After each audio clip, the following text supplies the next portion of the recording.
Good morning, everybody. Thank you for taking a few minutes to attend our little webinar. This is a second in a series of how to avoid misclassification of employees. The first one we did was the difference between an independent contractor and an employee.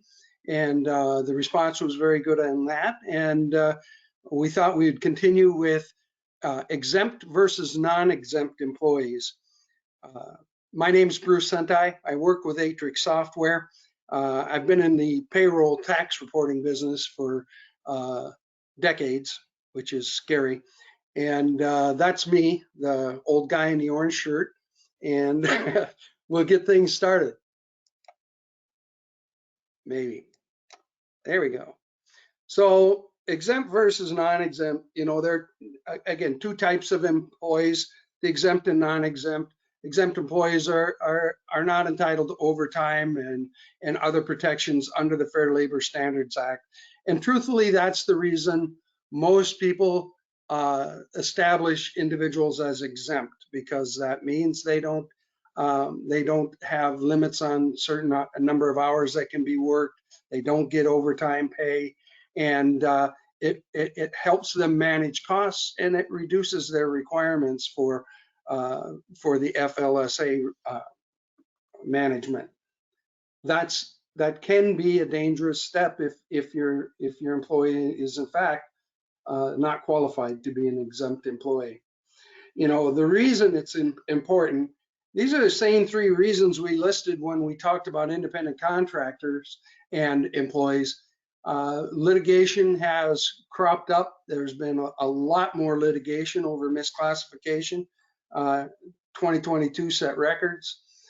You can cause some confusion and resentment among employees. The strange thing about this one is the resentment oftentimes is the person who got designated as exempt because they feel like they're missing out on overtime and they're not being paid appropriately. And then the potential fines and penalties. The federal government has made it very, very clear that they intend to crack down on worker class misclassification. Their statistics show that nearly half of all employers misclassify at least one employee and they've just decided that this is an unfair attempt to avoid the fair labor standards, and they're coming after people. Jobs that are mentioned specifically, there are ways to get exclusions. There are some that are, for some reason, listed exclusively. Poor movie theater employees are in the legislation that says you are not allowed to be, you are exempt, and certain agricultural jobs as well. They are specifically excluded from the FLSA coverage for whatever reason they had when they wrote that legislations. Jobs that are governed by different government acts, including like railroad workers, are covered by the Railway Labor Act, truck drivers, different things. So, and I'm sure if you're in that industry, you know which ones those are. Non-exempt employees, again, are entitled to overtime pay and other benefits, like breaks and things of that nature. Those are, again, primarily in the past, employers have misused this on occasion to just try and keep guys on the job and get a few extra hours of work out of people. And the federal government just isn't going to allow that anymore. Some jobs are classified as exempt by definition. Again, these things show up in the legislation and in the regulations, and I don't know why they singled out some of these, but they have. For example, outside sales employees are exempt. Inside sales employees are non-exempt. They can be selling the same product and working out of the same building, but that's how it looks there. That's how they set it up. And certain states, of course, like California or New York, have their own lists for exempt and non-exempt employees. The real meat and potatoes of deciding whether a person is appropriately classified as exempt falls under three categories, and they have to qualify under all three of these tests. They have to meet all three tests, and that number one is the paid test. There's a minimum amount of money that an exempt employee must be paid. How they're paid, they have to be a salaried employee. You can still track them as an hourly employee. You can still assume some of that, but it does have to act as a salary. It means there has to be a minimum amount of pay provided regardless of the amount worked. And we'll go through those tests. And then what kind of work that they do. And so those things are pretty clearly defined. And unless your employee meets all three of these tests, they really fail the ability to make them exempt. The pay test is pretty straightforward. The federal requirement is that an exempt employee must be paid at least $684 a week, which is $35,568 annually. If you're paying someone less than that, they fail the pay test and cannot be classified as exempt. Once again, there are a few states where that number is higher. And no surprise, California and New York fall under those categories. But there are other states that also have a higher number than that federal 35,568. The salary test is, again, an employee is paid on a salary basis if they are guaranteed an amount of money they can count on receiving for any work that's done that week. And that's any is the key phrase. So if they work 2 days, they still get paid the same amount. Whether an employee is paid on a salary basis is not affected by whether or not they're expressed in hourly terms. It's fairly common to have a requirement of any certain payroll computer programs require that you assign an hourly wage to that person. But whether employees in fact have a guaranteed minimum amount of pay, that's what they have to have. There has to be a minimum amount of pay that is allowed, and that has to meet, again, has to meet the pay standards. It does not apply to some jobs, like doctors and lawyers. School teachers are exempt, even if the employees are paid hourly. Duties is kind of the big thing.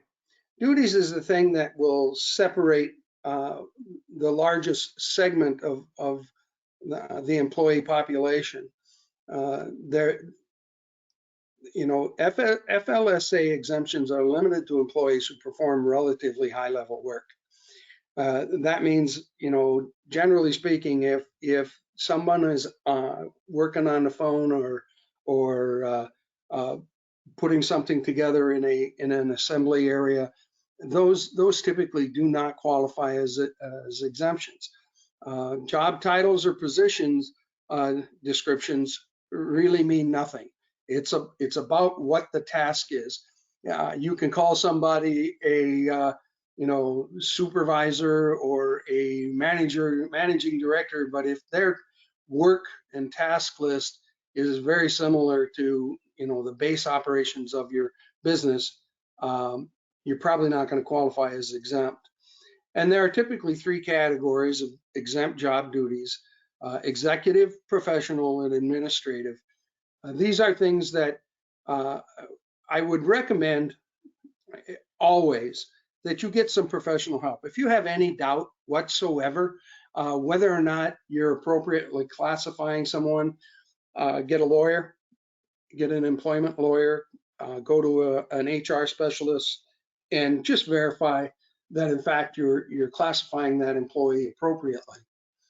The executive test, this is again where you just can't call somebody a supervisor or a manager and label them exempt if they're not doing job tasks that are associated with supervisors or managers. So As an executive duty, you have to regularly supervise 2 or more employees.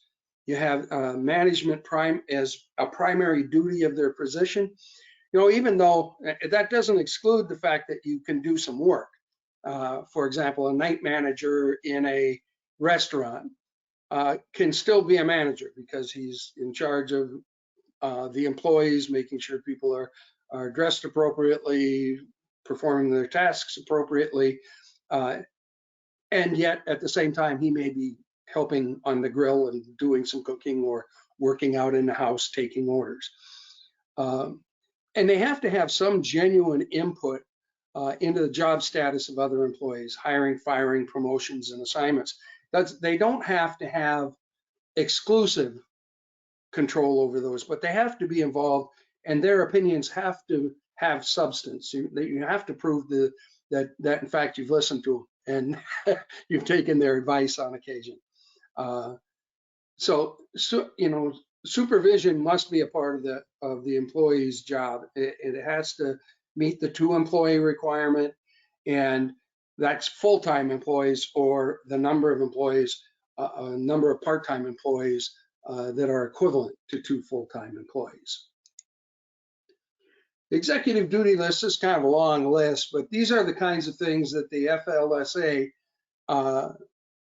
determine must be part of their primary duties. So interviewing, selecting, and training, setting rates of pay, maintaining production or sales records, appraising productivity, determining work schedules, planning work, apportioning work.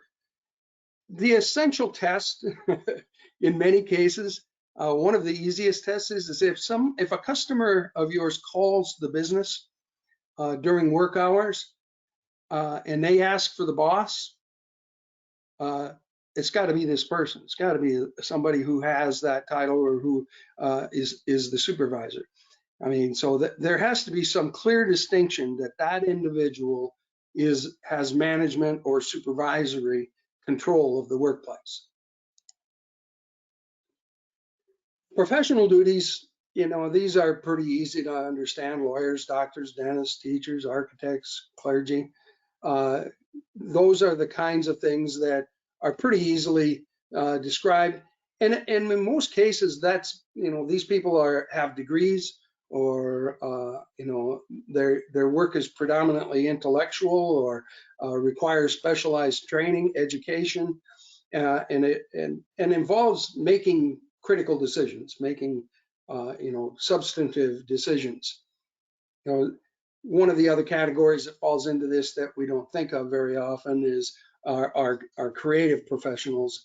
So actors, musicians, composers, writers, journalists in some cases. So these are some of the pretty clear definitions when it comes to professionals. That's an easy one. The task ones or the job duties, that's kind of a different one. Administrative duties can also get a little confusing, you know, and this one is probably the most convoluted. The precise definitions of exempt job duties for administrative people are a little more vague. The regulatory definition provides exempt administration job duties for office or non-manual work, which is directly related to management or general business or operations of the employer or employer's customers.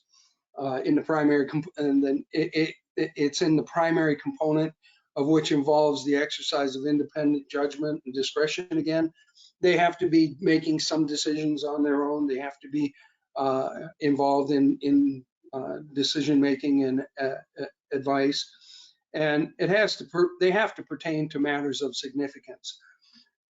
Essentially, you're back to this same thing. This individual has to separate themselves from the common worker or the person that you have doing the duties of the core business that you're in. They have to be involved in separate activity that is generally involved in making sure things work. You know, when you get to that, you know, they are essentially support staff. And you know, again, some of them are pretty easy to understand, like human resource employees, you know, payroll people, payroll administrators, financial management people, records keepers, you know, accounting and tax individuals, marketing and advertising individuals. These people are ancillary to the core business that you do, but they're critical to the operation of your business and the success of your business. So that's the key thing about administrative work, is that they have, you know, some, again, decision-making processes. And they still have to meet the other two requirements, in that they have to be salaried and they have to make a certain amount of money.